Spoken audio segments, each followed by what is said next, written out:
자, 요엘은 이제 하나님께서 앞으로 행하실 주님 오시는 것을 이제 심판날을 이제 묘사하고 있고 그것을 예언하고 있는, 또 예수님의 초림은 이미 이루어진 것을 우리가 보게 되는데, 그래서 주제가 여호와의 날이다. 여호와의 날, The Day of the Lord라고 하는 그런 타이틀을 갖고 있는 성경이 요엘서가 되겠습니다. 그래서 전대미문의 어떤 메뚜기 재앙이 일어날 것을 1장 1절부터는 이제 말씀하고 있습니다. 하나님께서 보내시는 메뚜기 재앙이 중동 지방에서는 자주 있었던 그런 일들 중에 하나인데, 그래서 그 재앙이 어떤 건지를 너무나도 잘 아는, 저는 이제 도시에서 자랐기 때문에 메뚜기 재앙은 이제 보지 못했지만 그 어렸을 때부터 펄복의 그 대지를 통해서 중국 땅에 메뚜기가 휩쓸고 가는 이제 그런 것을 이제 읽었던 그런 기억이 있습니다. 그래서 1장 15절에 보면 오라 그날이여 여호와의 날이 가까웠나니 곧 멸망같이 전능자에게서 이르리로다. 하나님으로부터 그런 여호와의 날이 임할 것이다.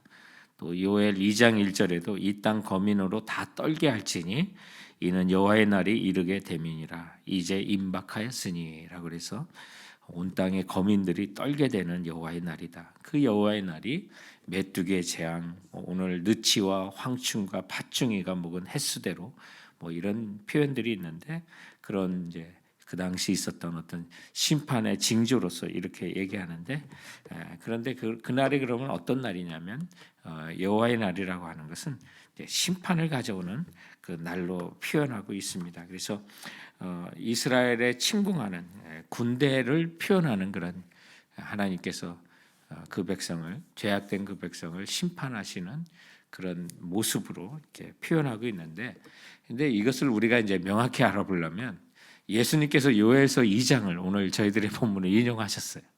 그래서 요엘서 2장과 마태복음 24장에 예수님의 제자들이 세상 끝날에 어떤 현상이 있겠습니까? 라고 했을 때 예수님께서 요엘서 2장 2절을 인용하시기도 하고, 또 2장 10절에 있는 내용을 인용하시면서 말씀하셨던 게 마태복음 24장이에요.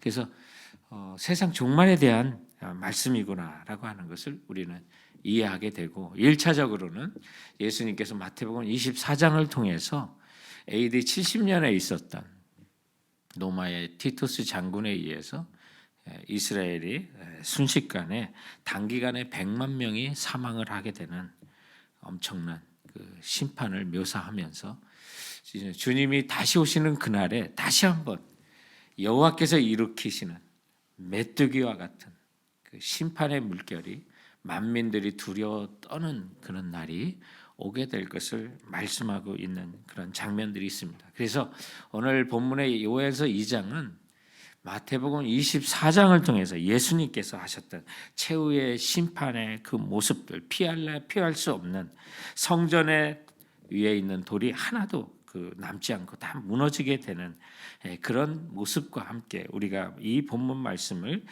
우리가 생각해 봐야만 합니다. 요엘서 우리가 어제 본문이 2장 2절에 보면 그 어둡고 캄캄한 날이요 짙은 구름이 덮인 날이라. 새벽빛이 산 꼭대기에 덮인 것과 같으니 이는 많고 강한 백성이 이르렀습니다. 이와 같은 것이 옛날에도 없었고 이후에도 대대에 없으리라 하셨는데, 예수님께서 마태복음 24장 21절에 이는 그때 큰 환난이 있겠습니다. 창세로부터 지금까지 이런 환난이 없었고 후에도 없으리라 하신 바로 그날 여호와의 날이 이제 주님께서 심판의 날로 우리들 곁에 찾아오신다는 말씀을 하고 있는 것입니다. 그래서 제자들이 예수님께 마태복음 24장 29절에 예수님의 재림과 세상 끝에 무슨 일이 일어나겠느냐라는 질문에 대한 답을 하셨던 그런 내용인데, 이제 마태복음 24장 29절에 보면 그날 환난 후에 즉시 해가 어두워지고 달이 빛을 내지 아니하며 별들이 하늘에서 떨어지며 하늘의 권능들이 흔들리리라라고 예수님께서 말씀하셨는데, 이것이 요엘서 2장 10절에 있는 또한 말씀의 인용이었습니다. 그래서 그 앞에서 땅이 진동하며 하늘이 떨며 1월이 캄캄하며, 여기 1월 바로 해와 달이 캄캄해지고 별들이 빛을 거두리로다. 그때 마태복음 24장 30절에 그때 인자의 징조가 하늘에서 보이겠고 그때 땅의 모든 족속들이 통곡하며 그들이 인자가 구름을 타고 능력과 큰 영광으로 오는 것을 보리로다라고 말씀하셔서 여러분 이제 저희들 앞에 다시 이런 날이 이뤄지게 될 것인데 만민이 떠는 날이 올 것입니다. 그런데 예수님께서 구름을 타고 우리 곁에 오시는 것입니다. 그래서 요엘서의 예언은 메뚜기의 재앙같이 불어닥치는 큰 재앙이 로마 군대의 침공으로 말미암아 저들이 심판을 당하는 그런 멸망의 날이 일어났던 것처럼 예수 그리스도께서 구름을 타고 오시는 이 마지막의 그날도 여호와의 군대가 이 세상을 심판하시고 그 가운데 여호와의 날과 함께 이제 이 펼쳐질 모습들을 오늘 저희들의 본문에서는 다루고 있는 것입니다. 그러면 여러분 이 여호와의 날이 이르기 전에 우리가 무엇을 해야 되는지는 성경에 이제 2절 하반절에 우리 2장의 앞에 있는 부분에 보면 회개하라는 것이었어요. 회개하라. 여호와의 날이 이르기 전에 회개하라. 우리가 그런 심판의 날에 피할 수 있는 것이 없습니다. 성전에 있는 돌이 하나도 남지 않고 다 쓰러지겠다고 하는 것은 여러분 정말 세상에 그 심판을 피할 자가 없다는 말씀을 하시는 것입니다. 주님이 오시는 그날에는 피할 자가 없습니다. 로마 장군의 티토스가 이제 100만을 이제 살해할 때 오는 그 순간에는 그래도 그 징조를 알고 급히 산으로 도망한 자들은 살 수 있었으나 이제는 한 사람도 살아남지 못하는 그런 심판의 날이 올 것입니다. 그런데 그 가운데 살아남는 자가 있습니다. 아니 더욱더 신분이 변화되는 자가 있습니까? 누굽니까? 회개하는 자라는 거예요. 그게 회개하는 자. 그게 요엘서의 주제가 되는 거예요. 그래서 어제 본문의 핵심은 뭐냐면 12절과 14절에 보면 여호와의 말씀에 너희는 이제라도 금식하며 울며 애통하고 마음을 다하여 내게 돌아오라 하셨나니 너희는 옷을 찢지 말고 마음을 찢고 너희 하나님 여호와께 돌아올지니라. 당시 이스라엘 백성들이 옷을 찢는 형식적인 행위는 너무나도 잘했기 때문에 문화적으로도 잘했기 때문에 그러나 마음과 가슴을 찢는 회개가 없었기 때문에 주님께서 진정한 회개를 하라라고 하는 말씀을 하는 거예요. 그럼 진정으로 가슴을 찢으며 진심으로 회개하는 자들에게는 하나님께서 이제 회복의 역사, 영원한 약속을 하고 있는 장면이 오늘 이제 요엘서 2장 18절 저들이 읽었던 본문의 시작이 되는 것입니다. 어떻게 시작합니까? 그때 여호와께서 자기의 땅을 극진히 사랑하시어 그 백성을 불쌍히 여기실 것이라. 엄청난 재앙이 주님의 군대로부터 이루어지게 되는데 그럼에도 불구하고 가슴을 찢으며 통회하며 회개하는 자들에게는 하나님께서 극진히 사랑하시어 그 백성을 불쌍히 여기실 것이다 라고 하는 그 말씀을 하시는데 그런 어떤 그러면 회복과 은혜가 이에 주어지냐면 첫 번째 메뚜기 때의 재앙을 제거해 주시겠다라고 하는 것입니다. 그래서 여기는 여러분 1차적으로 오는 그 메뚜기 때는 사람의 생명을 위협하는 건 아니죠.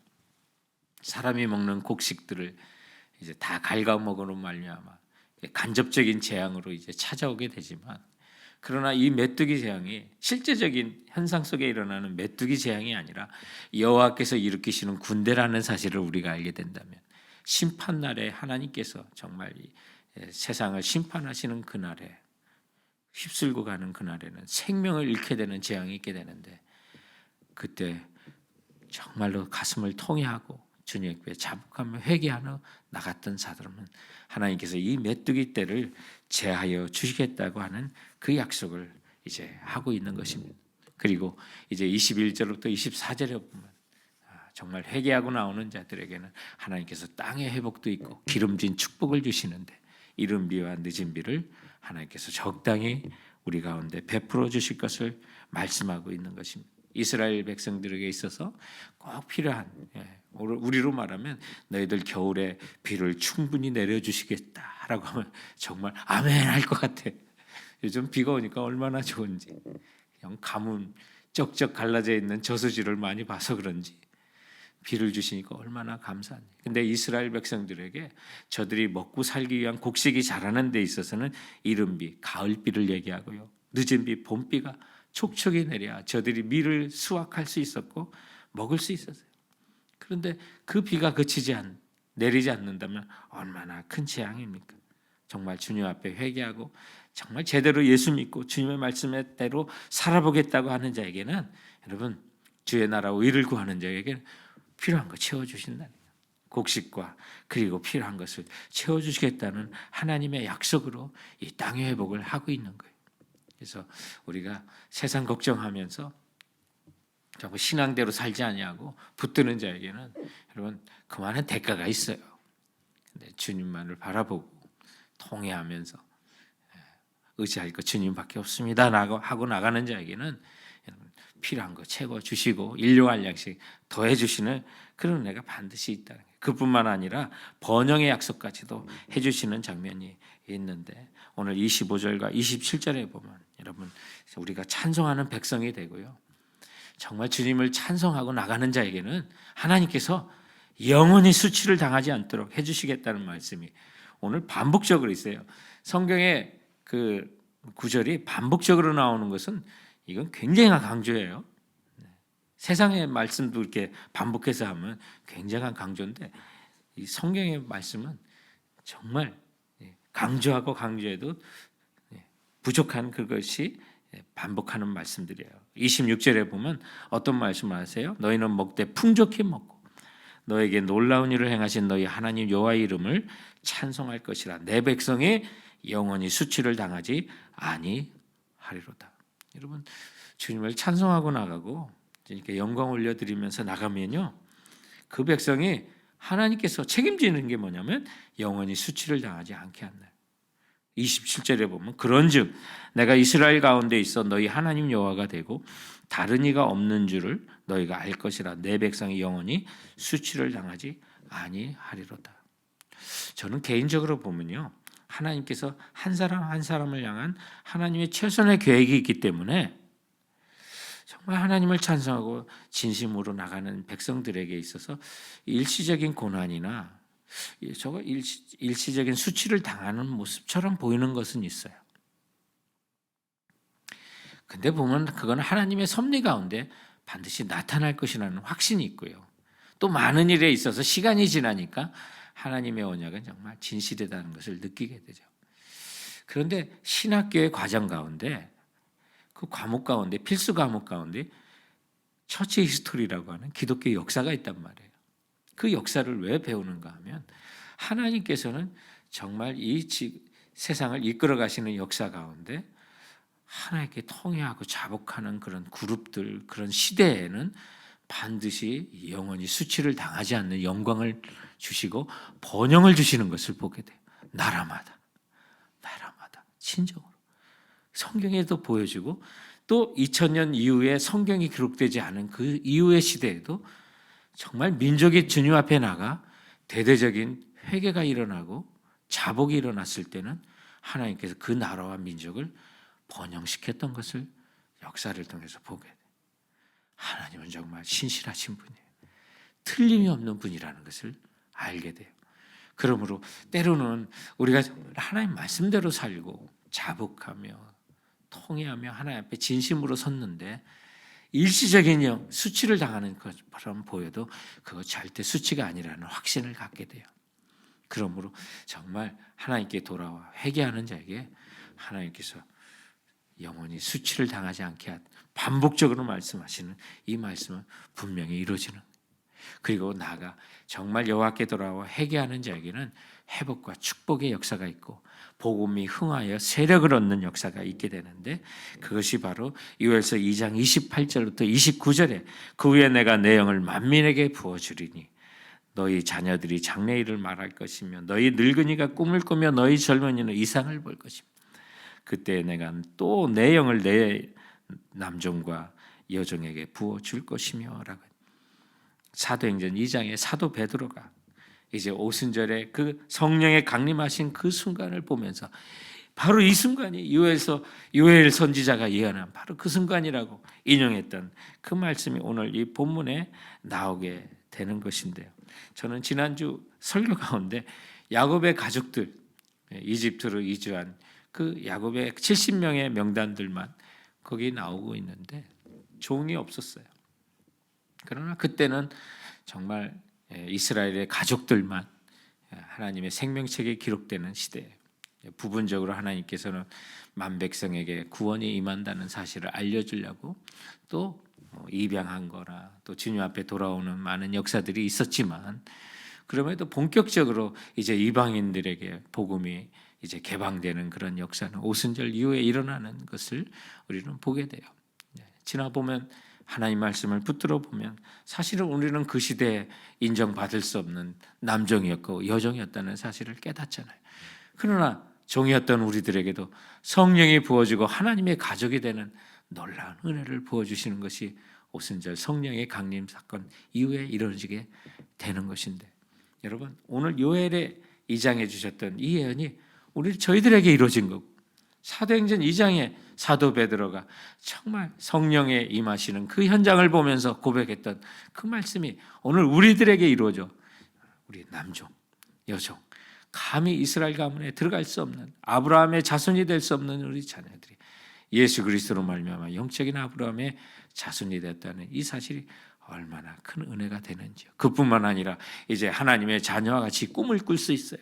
하나님의 하실 계획을 알려주셔서 하나님이 이 땅 가운데 어떤 일을 행하실지를 보여주시고, 오늘 이 본문 말씀을 통해서 요엘서 2장을 통해서 예수님께서 말씀하신 마태복음 24장에 이제는 여호와의 군대가 세상 종말에 하늘의 별들이 이제 하늘의 해도 달도 빛을 잃고 별들도 떨어지는 그 시대, 그러나 주님 앞에 회개하고 주님 앞에 온 예수 그리스도를 믿는 남종과 여종 같은 저희들에게 구름 타고 인자가 오시는 것을 보게 되는 그날은 우리에게 구원하는 날이요 주께서 우리를 영원한 하늘나라로 인도하시는 날이 될 것임을 말씀해주고 있는 그 본문이 바로 오늘 이 본문과 연결되는 그런 본문인 것입니다. 그때까지 성도 여러분, 이제 주님께서 우리에게 주셨던 이제 젊은이나 늙은이나 그리고 아이들까지 꿈을 꾸는 그 하나님의 하실 일들을 이제 그려보면서, 우리가 비록 이 땅에서 고통을 당한다 하더라도 주님이 세상을 심판하시는 날이 있을 것입니다. 메뚜기의 재앙처럼 여호와께서 일으키시는 군대가 온 세상을 다 심판하는 날이 오게 될 것입니다. 그러나 그날에 보호받는 사람들이 있습니다. 바로 주님 앞에 회개하고 나오며 하나님의 비전을 품고 살아가는, 하나님 말씀대로 따라가는 사람들은 주께서 보호하신다는 것입니다. 그러므로 하나님께서는 이제 이 말씀을 통해서 모든 백성이 주께 돌아오기를 간곡히 바라시는 거예요. 옷을 찢지 말고 형식적인 회개가 아니라 가슴을 찢으며 돌아오는 주님의 백성을 주님께서는 지금도 기다리시는 거예요. 회개한 자녀들과 주님께서는 정말 새로운 관계를 맺으시고 성령 하나님의 신을 부어 죄 가운데 있던 모든 육체에게 내렸던 심판의 저주가 완전히 풀리고 메뚜기의 재앙에서 벗어나게 하셔서 새 창조의 역사가 열리는 그 감격이 우리들의 가슴속에 여전히 살아 있어야만 한다는 것을 오늘 말씀을 통해서 가르쳐 주시고, 그래서 성령 받고 말씀대로 사는 것과 영혼들이 주께 돌아오는 이 비전, 꿈, 이것을 위해서 쓰임 받는 것이 너무나도 성도 여러분 특권 중에 특권이라는 사실을 기억하시고, 여러분 우리의 종이었으나 주인의 아들로서 우리를 불러주셔서 아버지의 계획을 우리에게 알려주시고 그 나라를 위해서 살 수 있게 하시고 구름 타고 오실 예수 그리스도를 기다리게 하셨던 이 모든 일들이 우리에게 놀라운 특권이라는 사실을 기억하시고 그 사명을 감당하고 나가는 우리 성도들 되시기 주님의 이름으로 축원드립니다. 오늘